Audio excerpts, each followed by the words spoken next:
ಈಗ ದೇವರ ನಾಮವನ್ನು ಹೇಳಿಕೊಂಡು ದೀಕ್ಷಾಸ್ನಾನ ತೆಗೆದುಕೊಂಡವರ ಒಳಗಡೆ ಒಂದು ಆತ್ಮ ಬಂದಿದೆ. ಒಂದು ಸಾರಿ ಆ ಮಾತನ್ನು ನೋಡಿಕೊಳ್ಳೋಣ.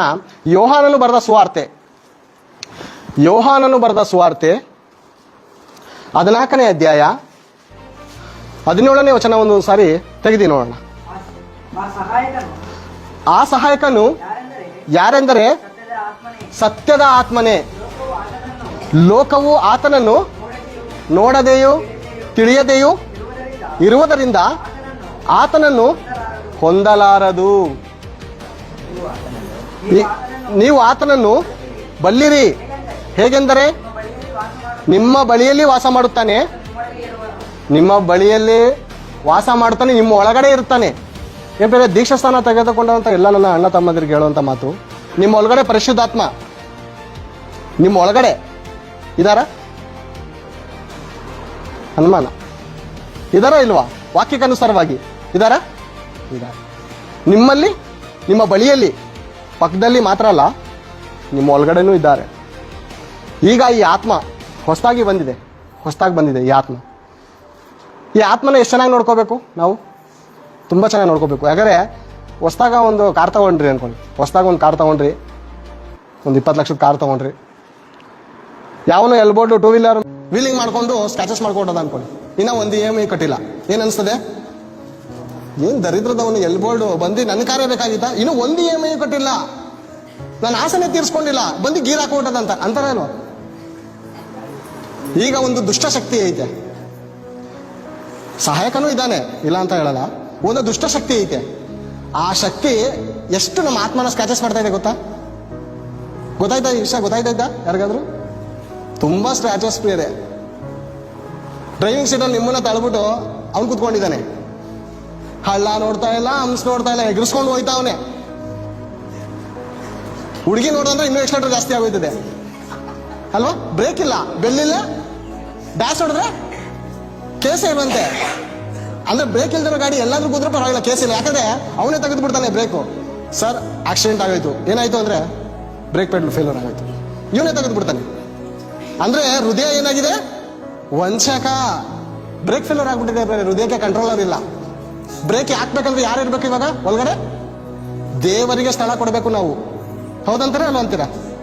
ದೇವರಿಗೆ ಸ್ಥಳ ಕೊಟ್ರೆ ದೇವರು ಒಳ್ಳೆ ರೀತಿಯಲ್ಲಿ ಓಡಿಸ್ಕೊಂಡು ಹೋಗ್ತಾರೆ. ಡ್ರೈವರು ಬಸ್ ಹತ್ತೀವಿ, ಡ್ರೈವರು ಫುಲ್ಲು ಟೈಟು, ಸ್ಟೇರಿಂಗ್ ಮೇಲೆ ಮಲ್ಕೊಂಡಿರ್ತಾನೆ, ಗಮ್ನಿಗೆ ಸೇರಿಸ್ತಾನ ಸೇರಿಸೋ ಜಾಗದಿಂದ ನಾವು ವಾಪಸ್ ಬರೋಕ್ಕಾಗಲ್ಲ ಅಂತ ಜಾಗ ಸೇರಿಸ್ತಾನೆ. ಒಳ್ಳೆಯವನು ಸ್ವಸ್ಥ ಚಿತ್ತನು, ಕರೆಕ್ಟಾಗಿ ಡ್ರೆಸ್ ಎಲ್ಲ ಮಾಡ್ಕೊಂಡು ನೀಟಾಗಿ ಕುತ್ಕೊಂಡಿದ್ರೆ ನಾವೇನ್ ಮಾಡ್ತೀವಿ? ಕೂತ್ಕೋತೀವಿ. ಈಗ ನಮ್ಮ ಒಳಗಡೆ ಇರುವಂತ ಆತ್ಮಕ್ಕೆ ಯಾರು ಡ್ರೈವಿಂಗ್ ಸೀಟಲ್ಲಿ ಬಿಟ್ಟಿದ್ದೀವಿ? ದುಷ್ಟಶಕ್ತಿಗ ಅಥವಾ ದೈವಶಕ್ತಿಗ? ದೈವಶಕ್ತಿ ಕೊಟ್ಟಿದೀವ? ದೈವಶಕ್ತಿ ಕೊಟ್ಟಿದ್ರೆ ನಮ್ಮ ನಡೆಯಿಂದಾಗಲಿ, ನಮ್ಮ ನುಡಿಯಿಂದಾಗಲಿ, ಪ್ರೀತಿಯಿಂದಾಗಲಿ, ನಂಬಿಕೆಯಿಂದಾಗಲಿ, ಪರಿಶುದ್ಧತೆಯಿಂದಾಗಲಿ ಹೇಗೆ ಬದುಕ್ತೀವಂತೆ ನಾವು? ಮಾದರಿಯಾಗಿ. ಹೌದಲ್ಲ? ಮಾದರಿಯಾಗಿ ಜೀವಿಸ್ಬೇಕಂದ್ರೆ ಯಾರು ಡ್ರೈವಿಂಗ್ ಕೊಡಬೇಕು? ದೇವ್ರ ಕೈಗೆ. ನಾನು ಕುತ್ಕೊಂಡು ನನ್ನ ಮಕ್ಳಿಗೆ ಎಷ್ಟೇ ಸ್ಪೀಡಾಗಿ ಓಡಿಸ್ಕೋದ್ರು ನನ್ನ ಮಕ್ಕಳು ಹಾಗೋಗಪ್ಪ ಹೀಗೋಗ ಅಂತ ಹೇಳಲ್ಲ. ಯಾಕಂದ್ರೆ ತಂದೆ ಮೇಲೆ ನಂಬಿಕೆ. ಹೌದಂತೀರ? ತಂದೆ ಮೇಲೆ ಬಹಳ ನಂಬಿಕೆ ಇರುತ್ತೆ. ಯಾವನ್ ಗಾಡಿలో ಕುತ್ಕೊಂಡ್ರೆ ಹಿಂಗ್ ಹೋಗ್ತಾನೆ, ಸ್ಟ್ರೈಟ್ ಆಗಿ ಹೋದ್ರೆ ಹೋಗುತ್ತಪ್ಪ ಗಾಡಿ, ಲೆಫ್ಟ್ ಯಾಕೆ ರೈಟ್ ಯಾಕೆ ಮೊದಲದಾಗಿ ಕುತ್ಕೊಳ್ಳೋಕೆ ಬರಲ್ಲ. ಒಂದ್ ಕಡೆ ಕೂತಿರ್ತಾನೆ, ಸೀಟ್ ಇಸ್ ದೊಡ್ಡದೈತೆ ಕಡೆ, ಕರೆಕ್ಟಾಗಿ ಕುತ್ಕೊಳ್ಳೋ. ಏನ್ ಲಕ್ಕ ಹೊಡೆದೈತಾ ನಿನ್ಗೆ? ಏನಾಗಿದೆ? ಬ್ಯಾಕ್ ಪೈನ ಏನಾಗಿದೆ? ಕರೆಕ್ಟಾಗಿ ಕುತ್ಕೋ. ಹಿಂಗ್ ಕುತ್ಕೋತಾನೆ, ಸ್ಟೇರಿಂಗ್ ಯಾವಾಗ ಬಿಟ್ಬಿಡ್ತದೋ ಗೊತ್ತಿಲ್ಲ, ಸ್ಟೇರಿಂಗ್ ಯಾವಾಗ ಹೋಗ್ಬಿಡ್ತದೋ ಗೊತ್ತಿಲ್ಲ, ಹಂಗ್ ಕೂತಿರ್ತಾನೆ. ಅಂತರ್ಗೆ ಗಾಡಿ ಕೊಟ್ರೆ ಏನಾಗುತ್ತೆ ಗೊತ್ತಾ? ಡ್ರೈವಿಂಗು ಹಾಳಾಗೋಗುತ್ತೆ, ನಮ್ಮ ಗಾಡಿನೂ ಹಾಳಾಗೋಗುತ್ತೆ, ನಾವು ಬದುಕುವಂತ ಚಾನ್ಸಸ್ ಇರಲ್ಲ. ಆದ್ರಿಂದ ಪ್ರೇರೆ ನಮ್ಮನ್ನು ನಡೆಸುವಂಥದ್ದು ಸಹಾಯಕನ ಅಥವಾ ಹಾಳು ಮಾಡೋಣ? ಯಾರು ನಮ್ಮನ್ನು ನಡೆಸ್ತಾ ಇದ್ದಾರೆ? ನಮ್ಮ ಒಳಗಡೆ ಯಾರಿಗೆ ಸ್ಥಳ ಕೊಟ್ಟಿದ್ದೀವಿ ಅನ್ನೋದು ತಿಳ್ಕೊಬೇಕಾರದು ಬಹಳ ಪ್ರಾಮುಖ್ಯ ಪ್ರೇರೆ. ಯಾಕಂದ್ರೆ ಈ ಜೀವಿತ ಈ ಒಂದೇ ದಿವಸಕ್ಕೆ 2 ದಿವಸಕ್ಕೆ ಮುಗಿಯುವಂಥದ್ದು ಅಲ್ಲವೇ ಅಲ್ಲ ಪ್ರೇರೆ. ಈ ಆತ್ಮಕ್ಕೆ ಸಾವಿಲ್ಲ. ಈ ಆತ್ಮಕ್ಕೇನಿಲ್ಲ? ಸಾವಿಲ್ಲ ಪ್ರೇರೆ. ದೇಹಕ್ಕೆ ಸಾವಿದ್ಯಾ? ದೇಹಕ್ಕೆ ಸಾವಿದೆ. ಕೆಲವರು ಹೇಳ್ತಾರೆ ಪ್ರೇರೆ ಆತ್ಮಹತ್ಯೆ ಮಾಡ್ಕೋಬಿಟ್ಟ ಅಂತ. ಆತ್ಮಹತ್ಯೆ ಮಾಡ್ಕೊಳಕ್ಕಾಗುತ್ತಾ?